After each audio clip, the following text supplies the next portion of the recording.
যাই, মাকে একটা ফোন করি। মা, পয়লা বৈশাখ তো এসে গেল, দিদি কবে আসবে? দেশে গিয়ে আটকে গেল তো। এখন গাড়ি ঘোড়া কম, ভিড়ের মধ্যে আসবে কি করে বলতো?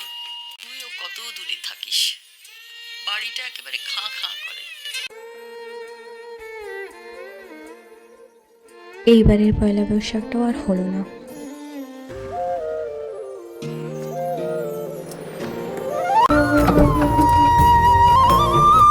যতই নতুন কিনি, পয়লা বৈশাখে এই হলুদ শাড়ি দুটোই তোদের দুজনের পছন্দ। কিন্তু মা, তোমার শাড়িটাই কিন্তু লক্ষ্মীর সব থেকে প্রিয়।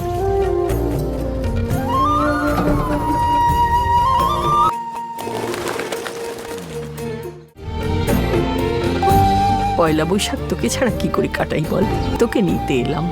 উড়েছি আগেও ডানা মেলে নীল আকাশের মেঘ দিয়ে, গোধূলি আলো সাজলো বুঝি সোনালি রঙের টিপ দিয়ে।